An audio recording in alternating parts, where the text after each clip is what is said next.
What's going on, guys?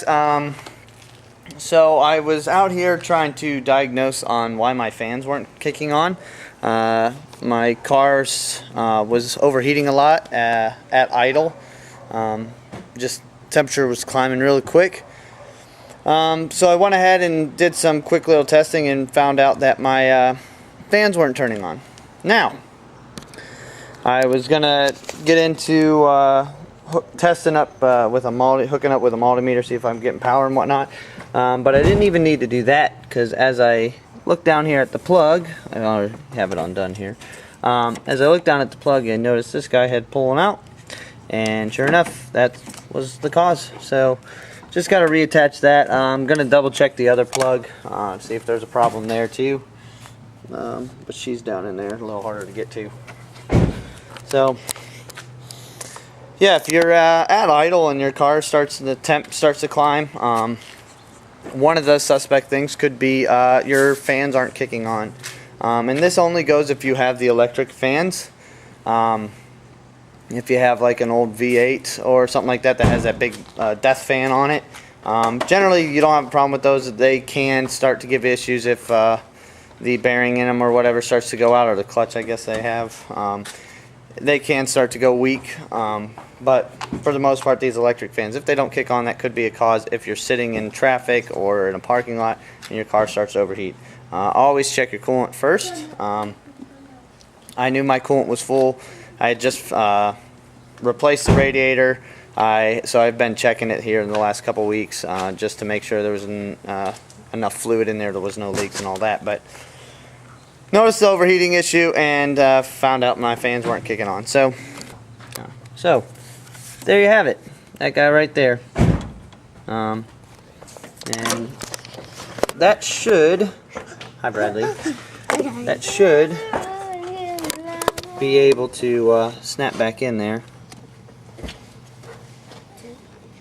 What are you doing? So you got boo-boo? Yeah, I got a boo-boo. This hurt? No. What happened? I cut my finger. Bradley, seriously? Daddy told us. Wait, stop. Here, wait a minute, stop me. Help!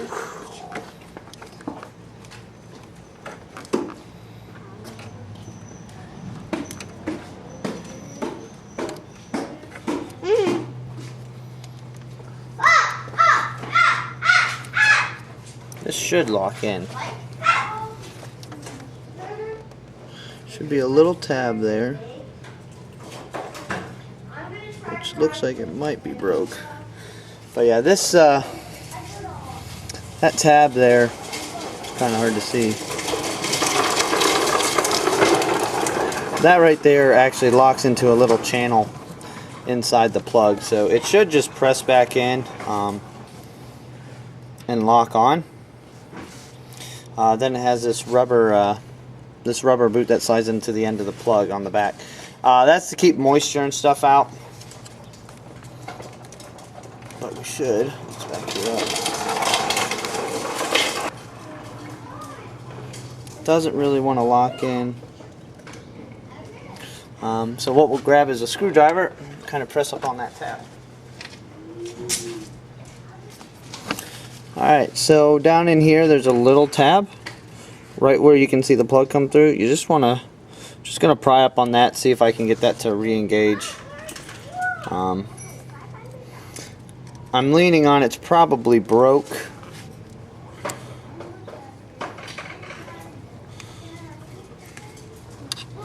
So when I plug it in, it's probably gonna pop back out. If that's the case, there's other ways around it. You can pull these, cut these off. You could go get a new plug from the factory and just plug them back in with new ends, or I can cut the plug on the other end and then just wire them up directly. I try not to do that as much as possible with factory harnesses, just because the fact that they just plug and play makes everything else so much nicer. But we'll try to plug it in. That is way the heck down there, so I'm going to need to crawl under the car. Okay, I think we got it. Now we just got to turn on the key on, turn the AC on, and turn the fan on. And if it works, it should kick on the fan.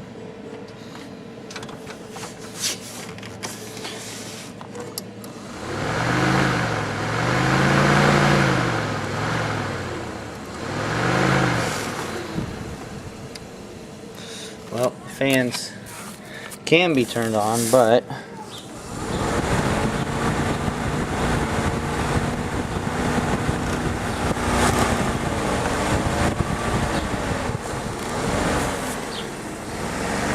little intermittent right now.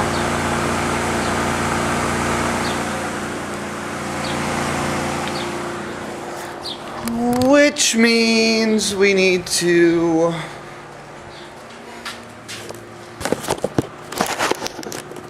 fix that connector a little bit better.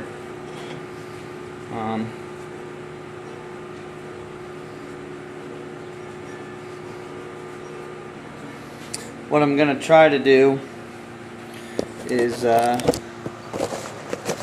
tab that locks that pin in place is broke, so I'm going to try to do a little finagling to get it to work, at least for now, and then if it fails again, then I'll go get a proper plug. I just don't have one here, so obviously, so we're gonna go do that.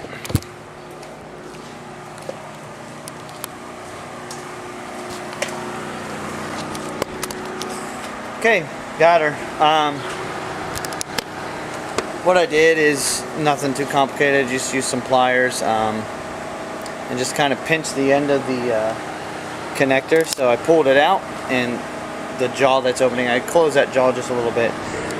What that does is when it's inside that collar, it grabs the other connector a little tighter. So even though there's not a locking tab holding it in place, it's on the contact. Fan spinning. I wiggled it around pretty good. I will still be looking to get a proper connector for it, but I'm just not too worried about it right now. It's enough to keep it going. So there you go. If you got an overheating issue, that's something I would suggest you check. If you checked your coolant, you know, obviously check your coolant first and make sure the car's cold. Pop your cap off. You should see some fluid down in there. You know, make sure you have some in there. Make sure your overflow's good to go. Those are simple, easy things. Thermostat's another thing it could be, but that would be. You got to know the symptoms of when it's doing it. If it's just doing it at idle, it could be low. Like I said, it could also be, I think I got grease on my nose.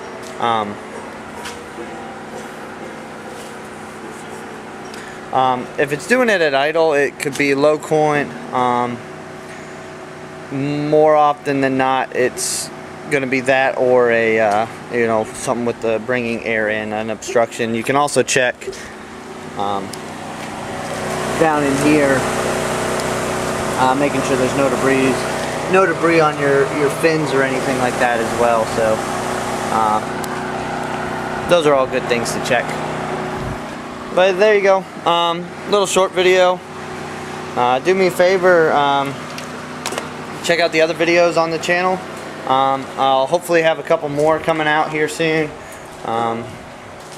of me and a couple guys just doing some opinion videos or whatnot. I also got an injector or something problem. The car's not running 100% right now. It drives fine. It does have a little trouble under heavy acceleration, so we'll be looking into that here in the near future. But there you go. You guys have a good day.